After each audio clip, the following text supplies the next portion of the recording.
Assalamualaikum warahmatullahi wabarakatuh. Halo semuanya.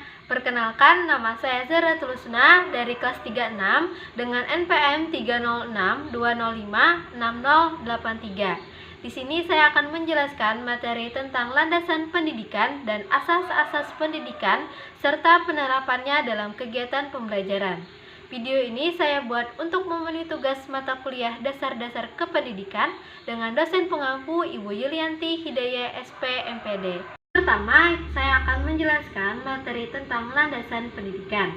Nah, landasan pendidikan terdapat 7 macam. Yang pertama, landasan filosofis, yang kedua, landasan sosiologis, yang ketiga, landasan kultural, yang keempat, landasan psikologis, yang kelima, landasan ilmiah dan teknologi, yang keenam, landasan yuridis, dan yang ketujuh, landasan religius. Landasan yang pertama yang saya jelaskan yaitu adalah landasan filosofis. Nah, landasan filosofis merupakan landasan yang berkaitan dengan makna ataupun hakikat suatu pendidikan. Nah, yang berusaha menyelidiki atau menelaah masalah-masalah seperti yang saya cantumkan di bawah ini. Yang pertama yaitu apakah pendidikan itu sendiri, yang kedua mengapa pendidikan itu diperlukan, dan yang ketiga apakah yang seharusnya menjadi tujuan pendidikan itu sendiri. Landasan yang kedua yaitu landasan sosiologis. Nah, dasar sosiologis berkenaan dengan perkembangan, kebutuhan, dan karakteristik suatu masyarakat. Jadi, sosiologi pendidikan merupakan analisis ilmiah tentang proses sosial dan pola-pola interaksi sosial dalam sistem pendidikan. Ruang lingkup yang dipelajari dalam landasan sosiologis ini ada 4 macam. Yang pertama ada hubungan sistem pendidikan dengan aspek masyarakat lain, yang mempelajari misalnya seperti fungsi pendidikan dalam pendidikan itu sendiri, kemudian hubungan sistem pendidikan dan proses kontrol sosial dan sistem kekuasaan.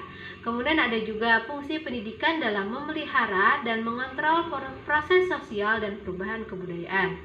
Yang kedua ada hubungan kemanusiaan di sekolah, misalnya seperti sifat kebudayaan sekolah, khususnya yang berbeda dengan kebudayaan luar sekolah. Kemudian pola integrasi sosial ataupun struktur masyarakat di sekolah.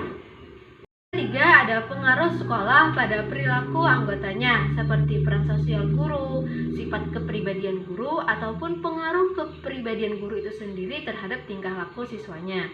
Yang keempat adalah sekolah dan komunitas yang mempelajari pola integrasi antara sekolah dan kelompok sosial, dan di dalam komunitasnya yang meliputi seperti analisa tentang proses pendidikan seperti dampak pada sistem sosial komunitas kaum yang tidak terpelajar. Kemudian hubungan antara sekolah dan komunitas dalam fungsi pendidikan. Kemudian ada juga faktor-faktor demografi dan ekologi dalam hubungannya dengan organisasi sekolah. Landasan yang ketiga yaitu landasan kultural. Nah, kebudayaan dan pendidikan mempunyai hubungan timbal balik, dikarenakan kebudayaan itu sendiri dapat dilestarikan ataupun dikembangkan dari ke generasi berikutnya dengan jalan pendidikan, baik itu secara formal maupun secara informal. Kemudian ada kebudayaan sebagai landasan sistem pendidikan nasional. Nah, pelestarian dan pengembangan kekayaan yang unik di setiap daerah itu melalui upaya pendidikan sebagai wujud dari kebinekaan tunggal ikaan masyarakat dan bangsa Indonesia. Kebudayaan nasional sebagai landasan sistem pendidikan nasional seperti yang tercantum dalam Pasal 1 Ayat 3 Undang-Undang Nomor 20 Tahun 2003 yang dimaksud dengan Sisdiknas atau Sistem Pendidikan Nasional adalah pendidikan yang berakar pada kebudayaan bangsa Indonesia. Dikarenakan bangsa Indonesia tersebut memiliki kebudayaan Nusantara nasional yang sangat beragam. Oleh karena itu, kebudayaan kita sebisa mungkin memasukkan dalam pembelajaran agar anak didik mengetahui kebudayaan yang ada di Indonesia. Landasan yang keempat yaitu landasan psikologis. Nah, dasar psikologis berkaitan erat dengan prinsip-prinsip belajar dan perkembangan seorang anak didik. Pemahaman terhadap peserta didik yang utamanya berkaitan dengan aspek kejiwaan merupakan salah satu kunci keberhasilan dalam pendidikan. Oleh karena itu, hasil kajian dan penemuan psikologis sangat diperlukan penerapannya dalam sistem pendidikan, baik itu secara formal maupun secara informal. Kemudian ada perkembangan peserta didik sebagai landasan psikologis. Nah, pemahaman tumbuh kembang manusia sangat penting sebagai bekal dasar untuk memahami peserta didik dan menemukan keputusan atau tindakan yang tepat dalam membantu proses tumbuh kembang itu, baik itu secara efektif dan efisien. Kemudian landasan yang kelima yaitu landasan ilmiah dan teknologi. Nah, kebutuhan pendidikan yang mendesak cenderung memaksa tenaga pendidik untuk mengambil teknologi dari berbagai bidang teknologi ke dalam penyelenggaraan pendidikan. Dengan begitu, pendidikan akan dapat mewujudkan fungsinya dalam pelestarian dan pengembangan ilmu pengetahuan teknologi. Jadi saat ini kita dianjurkan untuk menguasai teknologi yang ada agar dapat memajukan pembelajaran di sekolahan kita. Landasan yang keenam, yuridis. Nah, landasan yuridis pendidikan merupakan seperangkat konsep peraturan perundang-undangan yang menjadi titik tolak sistem pendidikan yang ada di Indonesia.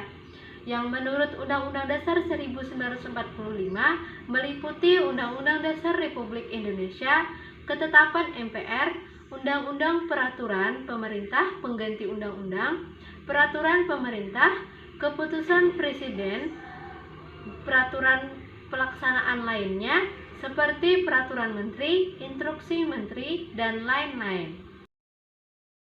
Landasan yang ketujuh yaitu landasan religius.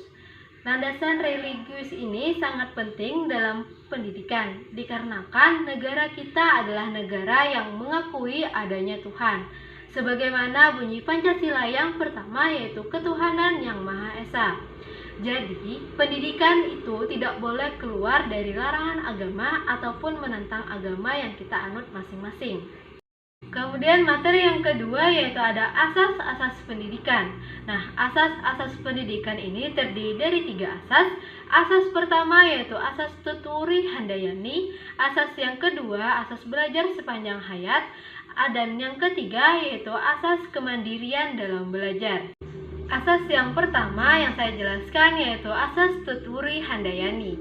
Nah, asas Tuturi Handayani ini merupakan asas pendidikan Indonesia yang bersumber dari asas pendidikan Taman Siswa yang dikemukakan oleh Ki Hajar Dewantara, yaitu seorang perintis kemerdekaan dan pendidikan nasional.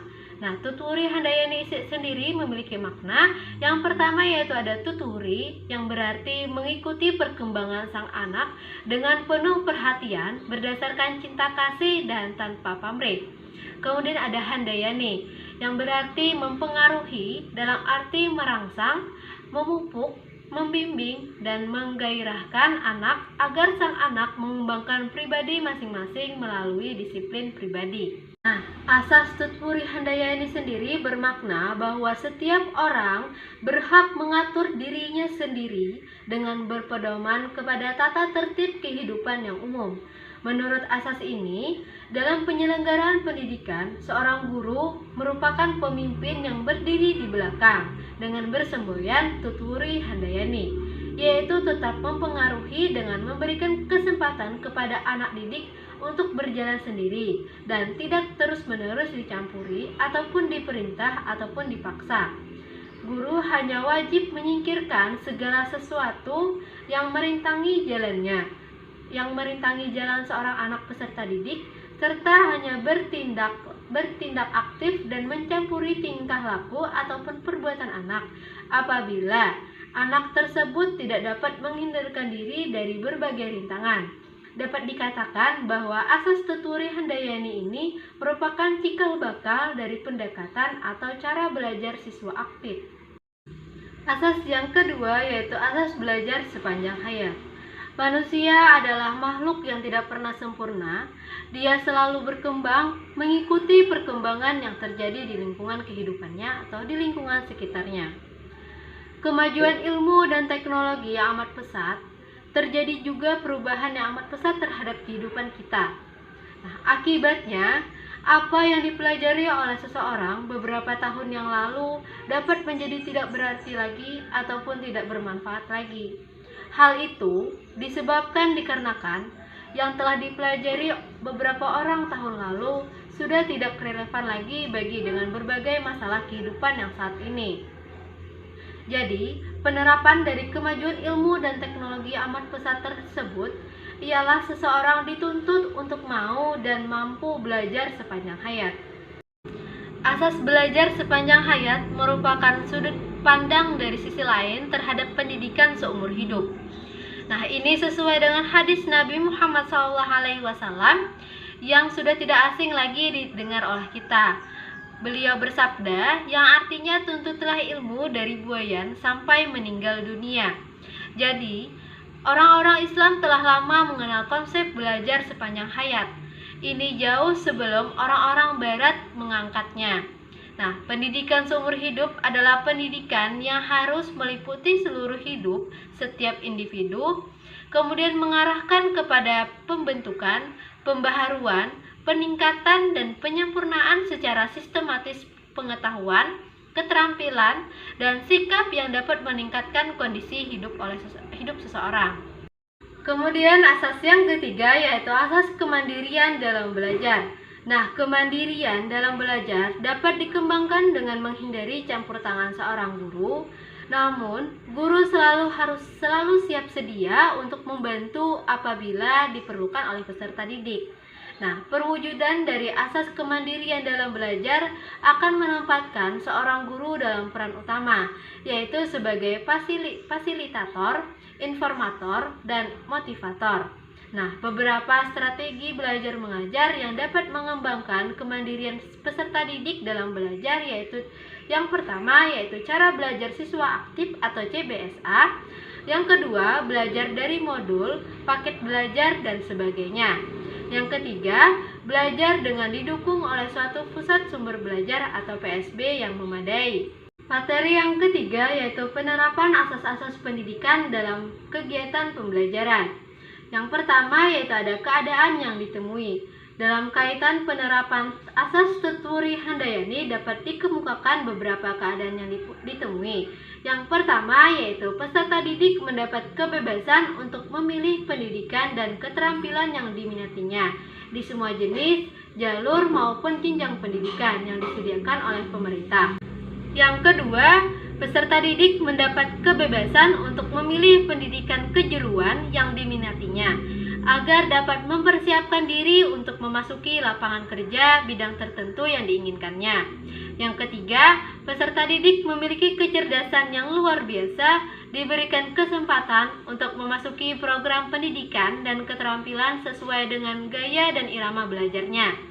Yang keempat, peserta didik yang memiliki kelainan ataupun cacat fisik atau mental memperoleh kesempatan untuk memilih pendidikan dan keterampilan sesuai dengan cacat yang dialaminya, agar dapat bertumbuh menjadi manusia yang mandiri. Yang kelima yaitu peserta didik di daerah terpencil mendapat kesempatan untuk memperoleh pendidikan dan keterampilan agar dapat berkembang menjadi manusia yang memiliki kemampuan dasar yang memadai sebagai manusia yang mandiri, yang beragam dari potensi di bawah normal sampai jauh di atas normal. Kemudian ada dalam kaitan asas belajar sepanjang hayat yang dapat dikemukakan beberapa keadaan yang ditemui sekarang. Yang pertama yaitu usaha pemerintah memperluas kesempatan belajar telah mengalami peningkatan, terbukti dengan semakin banyaknya peserta didik dari tahun ke tahun. Kemudian yang kedua, usaha pemerintah dalam pengadaan dan pembinaan guru dan tenaga kependidikan pada semua jalur, jenis dan jenjang pendidikan agar mereka dapat melaksanakan tugasnya secara proporsional. Yang ketiga, usaha pembaharuan dan pengembangan kurikulum dan isi pendidikan agar mampu memenuhi tantangan pembangunan manusia Indonesia seutuhnya yang berkualitas melalui pendidikan. Yang keempat, usaha pengadaan dan pengembangan sarana dan prasarana yang semakin meningkat, seperti ruang belajar, perpustakaan, media pengajaran, bengkel kerja, sarana pelatihan dan keterampilan, dan sarana pendidikan jasmani. Yang kelima, pengadaan buku ajar diperuntukkan bagi berbagai program pendidikan masyarakat yang bertujuan untuk yang pertama, meningkatkan sumber penghasilan keluarga secara layak dan hidup bermasyarakat secara berbudaya melalui berbagai cara belajar. Yang kedua, menunjang tercapainya tujuan pendidikan manusia seutuhnya. Keenam, usaha pengadaan berbagai program pembinaan generasi muda seperti kepemimpinan dan keterampilan, kesegaran jasmani dan daya kreasi, sikap patriotisme dan idealisme, kesadaran berbangsa dan bernegara, kepribadian dan budi luhur. Kemudian yang ketujuh, usaha pengadaan berbagai program pembinaan keolahragawan dengan memberikan kesempatan yang seluas-luasnya kepada anggota masyarakat untuk melakukan berbagai macam kegiatan olahraga guru untuk meningkatkan kesehatan dan kebugaran serta prestasi di bidang olahraga. Yang kedelapan, usaha pengadaan berbagai program peningkatan peran wanita dengan memberikan kesempatan seluas-luasnya dalam upaya mewujudkan keluarga yang sehat, sejahtera, dan bahagia, peningkatan ilmu pengetahuan dan teknologi, keterampilan, serta ketahanan nasional. Yang kedua yaitu permasalahan yang dihadapi. Yang pertama yaitu ada masalah pendekatan komunikasi oleh guru. Nah, saat ini masih terdapat kecenderungan bahwa peserta didik terikat oleh penggunaan komunikasi satu arah dalam kegiatan pembelajaran, yaitu dengan mengandalkan metode ceramah. Nah, komunikasi yang demikian atau menggunakan metode ceramah tadi memberikan implikasi yang negatif terhadap output pendidikan atau hasil yang dicapai oleh pendidikan, yakni membuat peserta didik tersebut tidak terdorong untuk belajar secara mandiri. Mereka lebih bergantung kepada informasi yang diberikan oleh seorang guru. Kemudian ada masalah peranan pendidik. Nah, sejalan dengan pendekatan komunikasi satu arah yang cenderung digunakan oleh para guru, pendidik sering menempatkan dirinya sebagai orang yang paling dan serba tahu dalam segala hal pada waktu kegiatan pembelajaran. Nah, padahal dalam era komunikasi atau era yang canggih saat ini, sumber informasi datang membanjir dari segala arah maupun segala penjuru, baik itu dari koran, majalah, surat kabar, televisi, maupun hal lainnya. Sehingga dengan demikian, seorang pendidik harus mendorong peserta didik untuk mencari informasi sendiri yang dikatakan sebagai upaya belajar mandiri. Kemudian ada masalah tujuan belajar. Learning to know dan learning to do belum cukup untuk dijadikan tujuan belajar. Oleh karena itu, tujuan belajar harus diperluas dengan learning to live together dan learning to be. Artinya, seorang peserta didik tidak hanya dituntut untuk paham dan mengerti tentang pelajaran, tetapi mereka juga harus dituntut untuk mempraktekkannya pada lapangan. Sehingga dengan demikian, apa yang telah dipelajari pada hari ini dapat dijadikannya sebagai dasar untuk belajar lebih lanjut dalam rangka menyesuaikan diri dengan perubahan lapangan kerja dan bahkan perubahan dalam berbagai aspek kehidupan. Kemudian ada pengembangan penerapan asas-asas pendidikan. Yang pertama yaitu ada pengembangan penerapan asas Tutwuri Handayani. Fungsi guru tidak lagi berfungsi sebagai menggurui atau sebagai pusat kegiatan ataupun perhatian seorang peserta didik, melainkan peserta didiklah yang menjadi penentu keberhasilan dalam proses belajarnya. Sehingga guru hanya berfungsi sebagai fasilitator maupun motivator saja yang membantu siswa ataupun anak didik untuk mengembangkan kemampuannya secara optimal. Kesimpulan yang dapat saya berikan yaitu perkembangan masyarakat Indonesia dari masa ke masa telah mempengaruhi sistem pendidikan nasional. Kebudayaan dan pendidikan mempunyai hubungan timbal balik, sebab kebudayaan dapat dilestarikan maupun dikembangkan dengan jalur mewariskan kebudayaan dari generasi ke generasi dengan jalan pendidikan, baik secara formal maupun secara informal. Asas pendidikan merupakan sesuatu kebenaran yang menjadi dasar atau tumpuan berpikir. Kemudian ada 3 asas pokok pendidikan. Yang pertama, asas Tutwuri Handayani. Yang kedua, asas belajar sepanjang hayat. Dan yang ketiga, asas kemandirian dalam belajar. Demikian penjelasan dari saya. Salah hilaf mohon maaf. Wassalamualaikum warahmatullahi wabarakatuh. Bye-bye.